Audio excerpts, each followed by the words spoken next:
Hi guys, it's me again, Lori B at Grungy Girl Journals.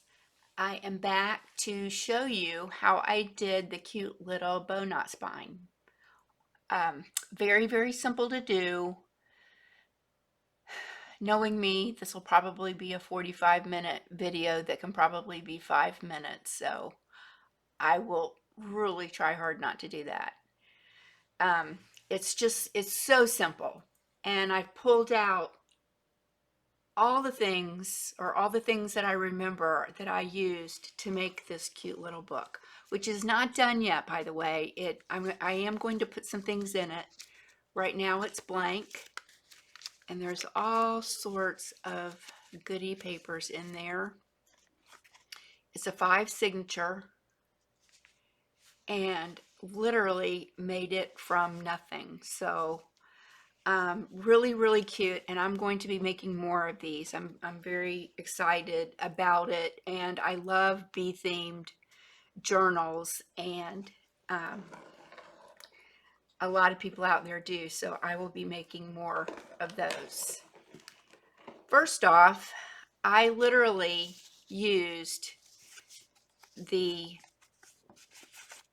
front pad of a paper pad as the base for this.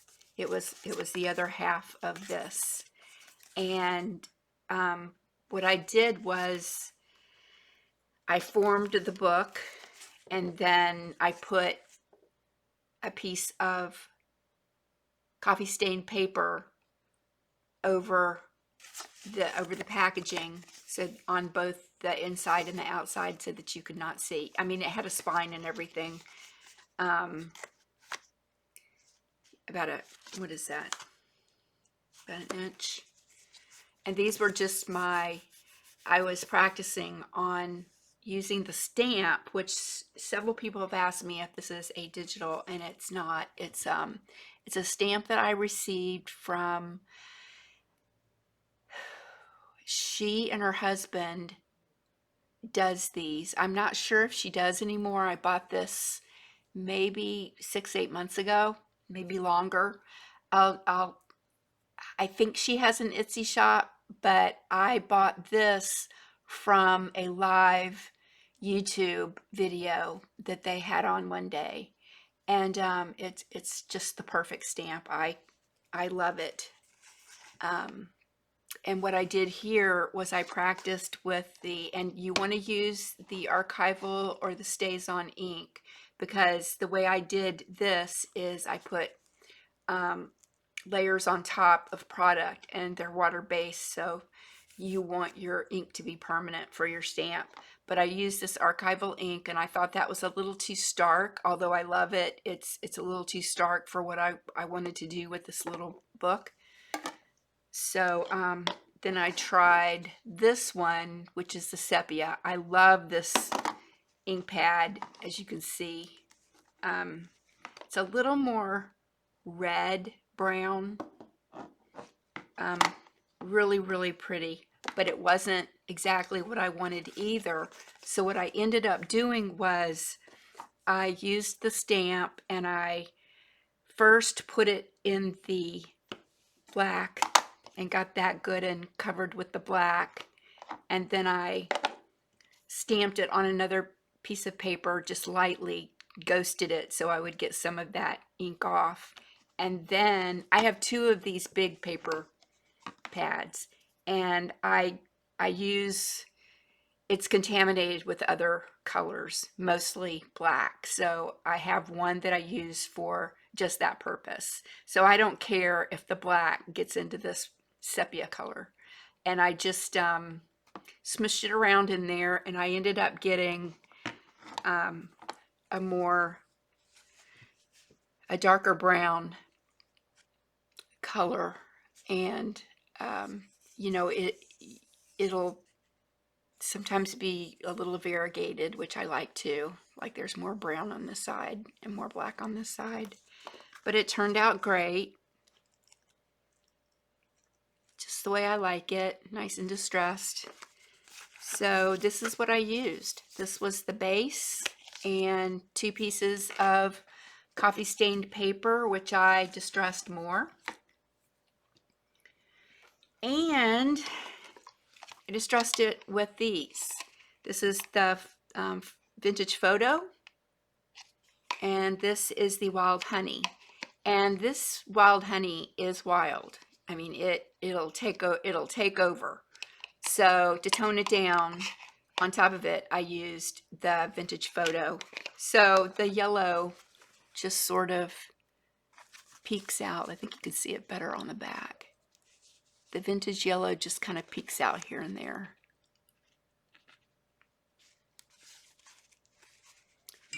And once I did that, I believe I put some of my Patty Pockets stains on. I didn't cover the whole thing. I just did it here and there. And that's this. And Patty, I'm almost out of this. So,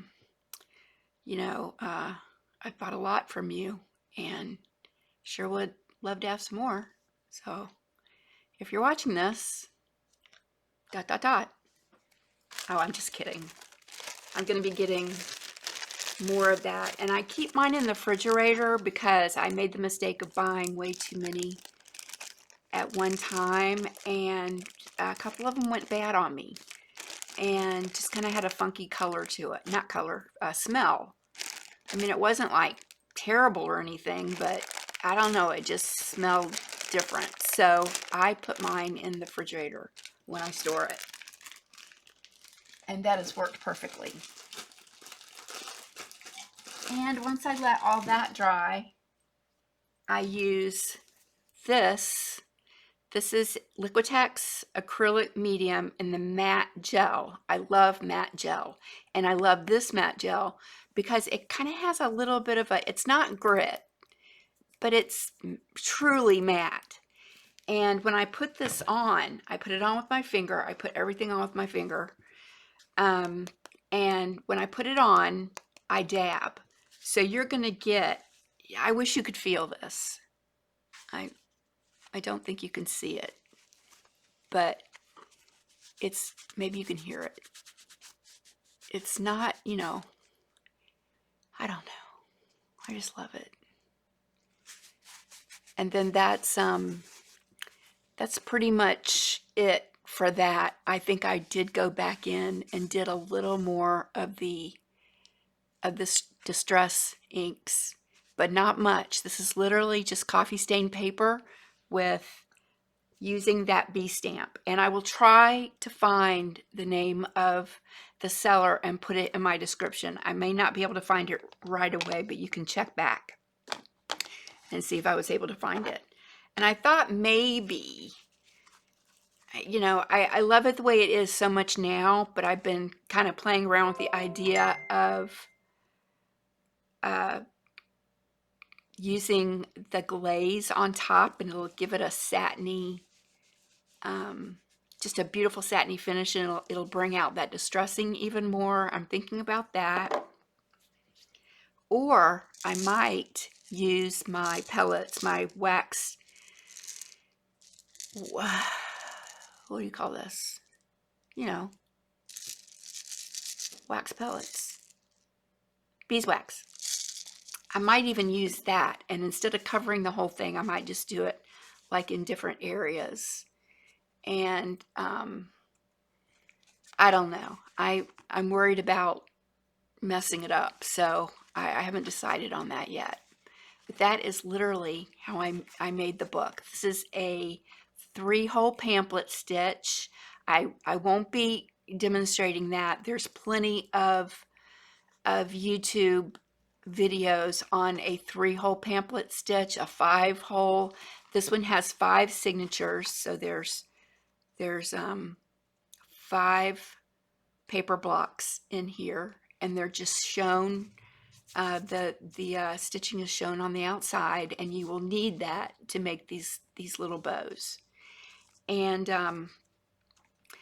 I didn't realize when I decided to make up a book to show this process, I really wasn't thinking about the fact, that it was smaller and I was going to have to use some some fabric that was a little more inducive to working on a, is that even a word, inducive? I don't know. That would work on a smaller journal and not override it, overwhelm it. So what I used on the previous journal was this lightweight cotton, which is perfect. This is the perfect weight for these little bows if you're making just a regular size journal. I just found that using it on this small of a journal, the bows were way too big and it was bulky and it just didn't look right. So I hand dyed some seam binding. This was just a regular white seam binding, and I thought I brought that seam binding in here. Um, yeah, here it is. I got this on eBay, and there's Snug Hug, and I think this is just like a uh, just a generic type, but it works just as well. I got that on eBay, and I used my distress inks. I think I used the Wild Honey and another one of his yellow. I don't remember what it was called, but one of the other yellow inks. And I just hand dyed a bunch of these, cut them out, and I did find that they were much easier to tie on the bow if I ironed them. So I have this cute little mini iron, and it was no big deal to just kind of run it through and get all these, because when I finish it normally looks like this, and it made it a lot easier just to tie the bow and made a prettier bow if it was ironed. So that's one thing I suggest. On my larger journal that I made using that type of a spine, I used seam binding to actually sew in the signatures. That white seam binding, that's what I used, and there's a ribbon bow in between each signature on that big big mermaid cover that I just did the video. So it's the previous video to this one. What was I talking about? Right, I used seam binding. But on this one, because it's a smaller book, I used some, I think this is polyester waxed thread.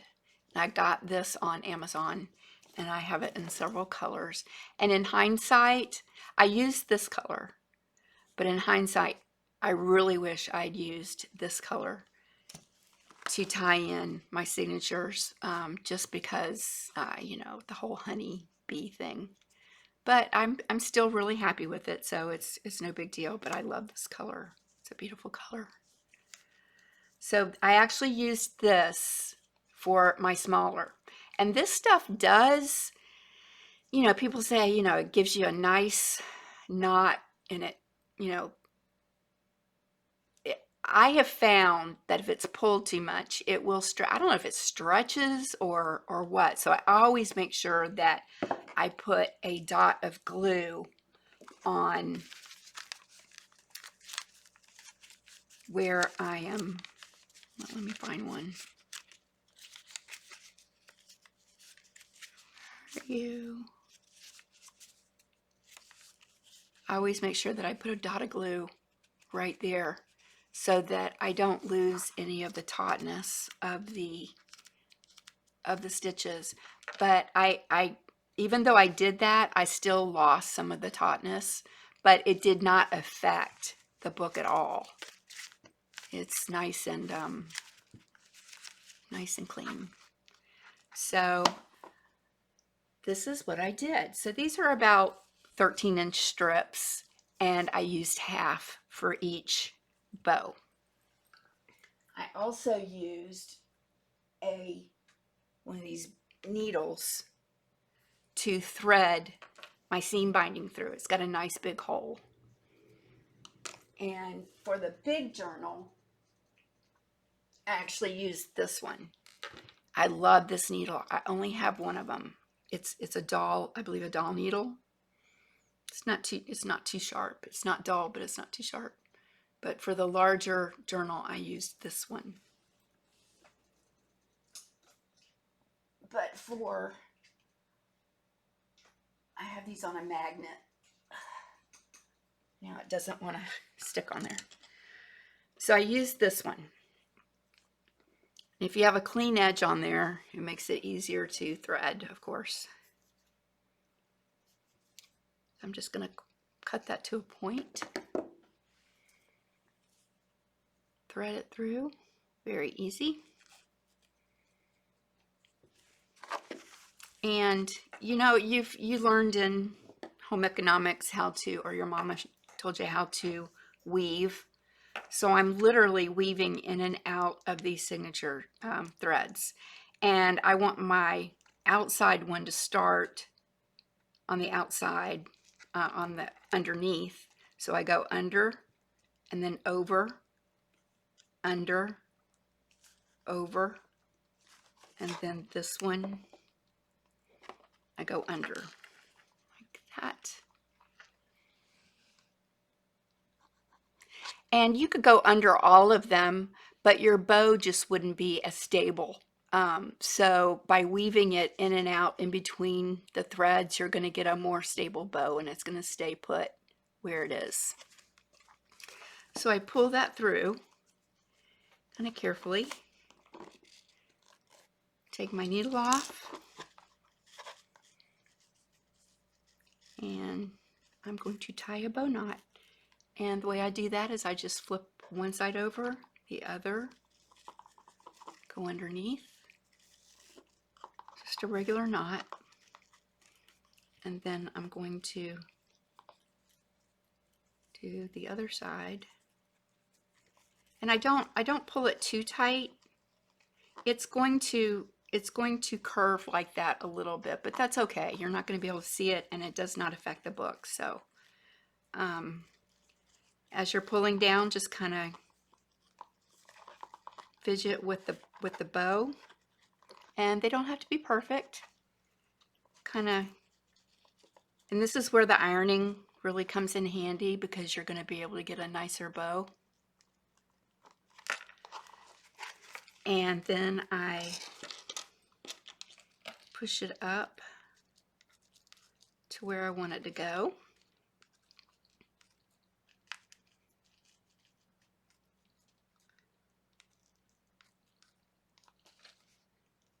And what I'll probably do is I'll probably add another bow up here to this top part because there's going to be a little gap there. I wanted to finish some of the spine last night, so I wouldn't be doing the whole thing on camera. But I pull that, and then I'm going to snip off the ends.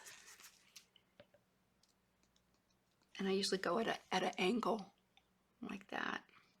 And you know what they say, don't cut off too much. You can always cut off more, but if you cut off too much, then you're stuck with what you have. So I make them kind of long the first time around, and then make them more of the size I want on the second cut. And I'll fiddle with these later, because what I'm going to do is use some regular craft glue up underneath here.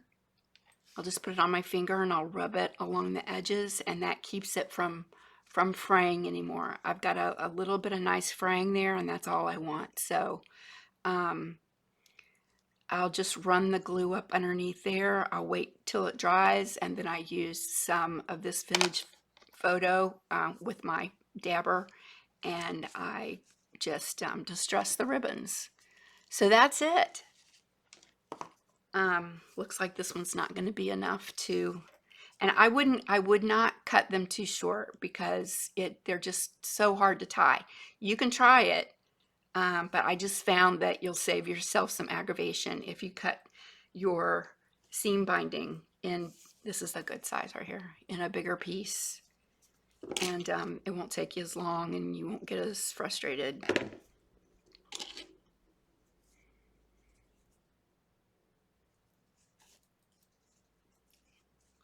So the way I came up with this, I don't know if anybody's ever done it. I have no idea. I've seen ribbon used on the spine, but not in this way. I'm sure it's out there somewhere.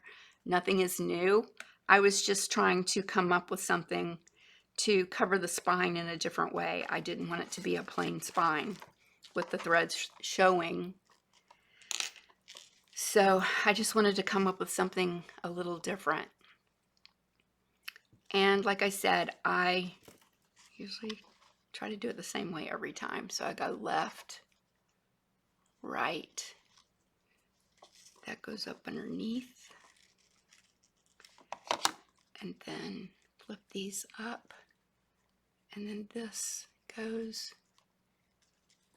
like that. And I actually looked up this knot on YouTube, and I did find it.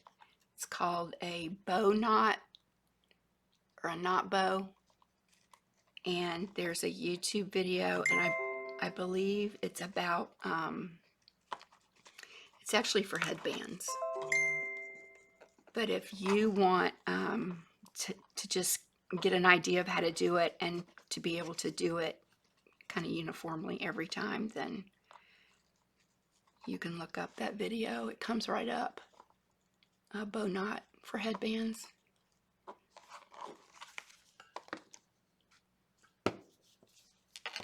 And another thing you can do is just put a couple of bows on the spine. It looked really cute when I very first started. It looked really cute with just a couple of little bows up here, and then the rest was blank, but I really wanted to do the whole spine. I'm just going to continue this and see what I mean. I mean, it's so easy. And it was like, look at that. Look at that. I love it. And you'll see that I pulled out a lot of different fabrics because I got really excited about what I thought I would use was, first I was just going to use all of them and use different fabrics for the bows before I realized that the fabric was a little too overwhelming, that the seam binding was better. So I picked out all these fabrics and I tea stained most of them, and then when I got to working with them, I realized that the fabric was just too overwhelming for a little book. So I pulled out the seam binding. But I guess you can use any kind of ribbon. All I would suggest really is to just make sure that you glue the ends of the ribbon to keep it from fraying anymore, because these are little pieces of ribbon, and you know, over time they'll just fray down to nothing if you don't stop the fraying. Stop the fray.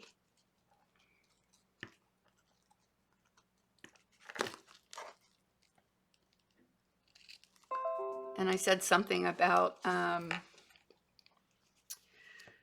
having finger patience, and that's really true, because some days I have really bad shakes. I have arthritis and all that good stuff, but sometimes I don't know if it's too much coffee or it was just in my DNA, but I would start shaking, and I was literally like trying to do these and I was shaking so bad.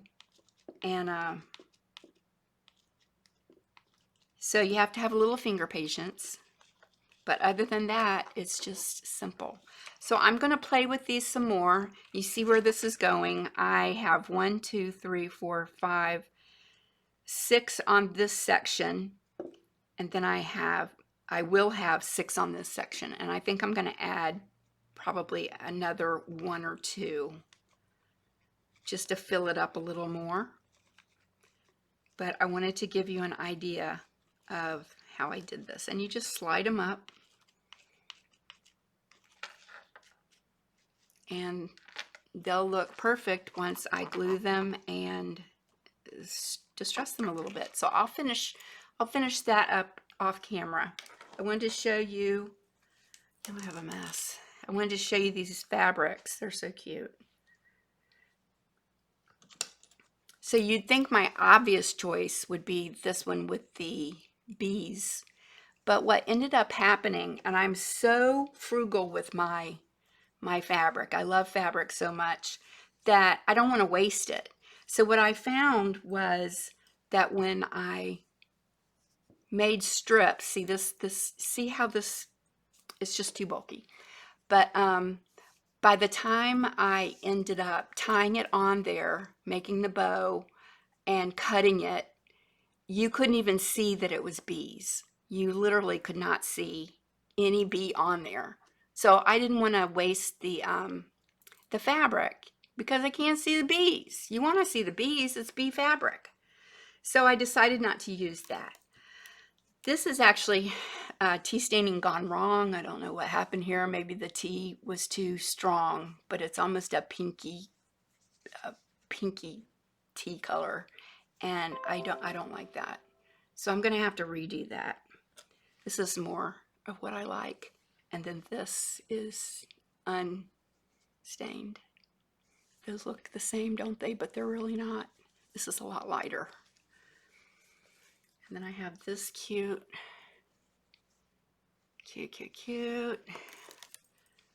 This one's got the alphabet on it. This is just muslin, but I found that this is too thick. I think this is like a medium weight. You would need to use like a lightweight. But I did a row of these on this little book before I distressed it up, and it was like white on white, and I loved it. It was just very clean looking. So you can use muslin, but a lightweight. Here's another bee. And again, here's two different colors. And again, just you couldn't see the bees. Couldn't see them. And then I love the polka dot.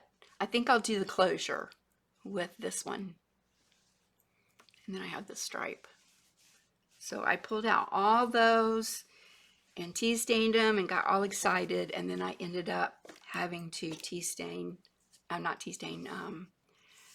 hand dye the seam binding. And I pulled this out just to show you that it's just this is too thick. This is ticking, and it's just way too thick. You're gonna get a huge lump of knot in the middle. It might do for like a really big journal, but this is something that you wouldn't want to use. And I think that is it for how I made this journal. I used different types of paper.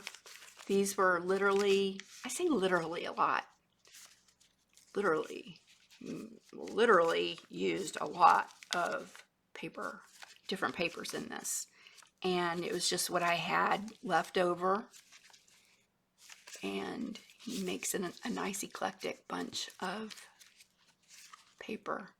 And I will be putting some ephemera in here. I'm just still in the first stages of getting this done. I don't know whether I'm going to keep these on or not. I'll probably cut them. I know a lot of people don't like them.